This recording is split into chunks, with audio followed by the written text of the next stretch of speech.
Welcome back. Welcome to the Aspen Plus tutorial series. In this video, I will share with you how to create your first Aspen Plus simulation step by step. If you are new to Aspen Plus, this video will help you understand how simulations are built from scratch. Aspen Plus is developed by Aspen Tech and it is widely used in chemical engineering industries.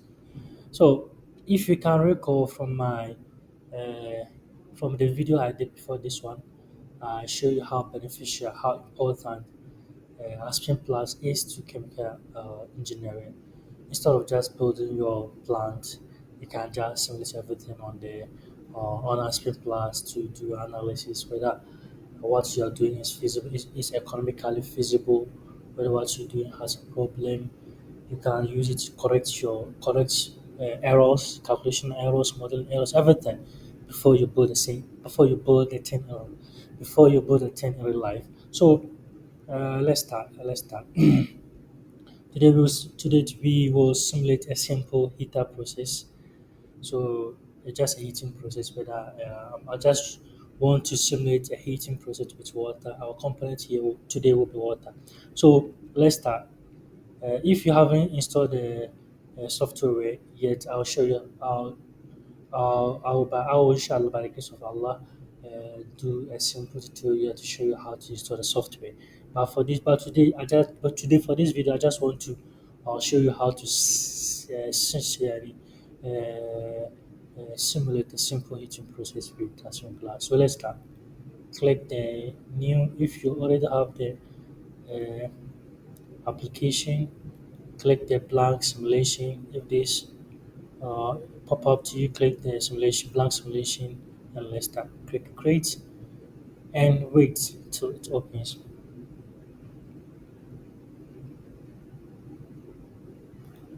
I think it's a bit slow, but it will definitely uh, come so that we can continue. Okay, so before it comes, let me share something with you because I want to do a simple heating process with water. So it's just a water that I want to heat, which means I want to increase the temperature of the water from 25 degrees Celsius to 125 degrees Celsius. So in that process, okay, so in that process there will be a phase change. So the suitable heating medium that I can use is just the heater here in a plant. So it has opened. So let's start by specifying our component. To specify your component, you go to component, then click on specification, or just type here water,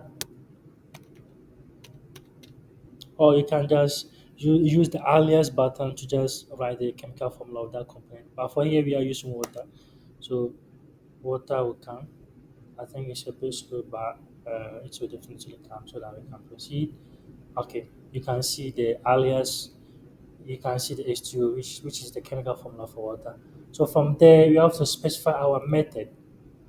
Okay, the property method, it determines how Aspen Plus calculates thermodynamic properties like the enthalpy and the phase behavior. Because we are heating, uh, our incoming water has incoming temperature of 35. So when it gets into the heating medium, which is the heater, it it will it will increase the temperature to 125. As we know, temperature has water has a boiling point of 100. So from when it gets to 100, definitely there will be a phase change for uh, from liquid to vapor. So to do that, I think the most suitable property method to use here is the Penn-Robinson and NRTL. The Penn-Robinson is very good. And if you want to simulate the hydrocarbons, using the Penn-Robinson is very good.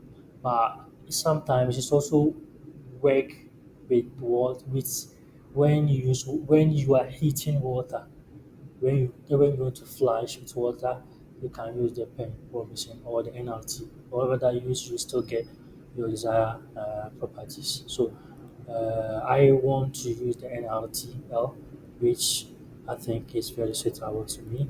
So I'm going with it. I'm going with that one. After that, after that, it's either you click next,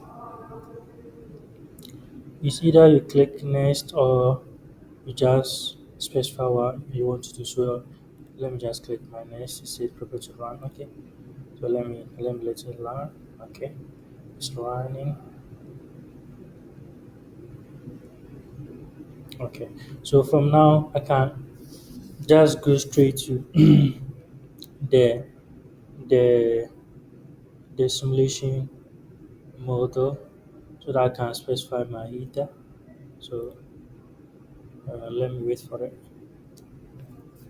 Okay, here is the simulation button where I can simulate whatever that I want to do. So because I'm doing a simple heating process, I have to go to exchanges. Then I choose the heater. Is is very good for heating process. So I'll go to the material so that I specify my input, then the output or the product. So from here, I'll right click, then double left click, then I'll type my input, press enter. I'll come to the output, I'll write the output, then I'll click my enter. So after doing this, I have to specify the operating conditions of the output stream. But for here, because it's water, I'm heating water, so the temperature here has to be lower than the temperature within the heater. So let's start to specify our temperature. So I'll just click on the input. This this this will pop up as you can see on my screen. So that I will specify the incoming temperature, which is 25 degrees Celsius. Then I also specify the pressure because you can recall. Okay, let me just specify the pressure. Then I'll choose ATM. Okay. After that, I'll also specify the total flow rate, which is 100 kilomole per hour. Okay, 100 kilomole per hour. Then because we are just heating, so we only have water, which is pure water. So here I have to specify the component because it's only one. So I have to specify 100% water, which is one. So I have to go to the composition. I can make it more flow. No, yeah, more flow, which is one. Okay.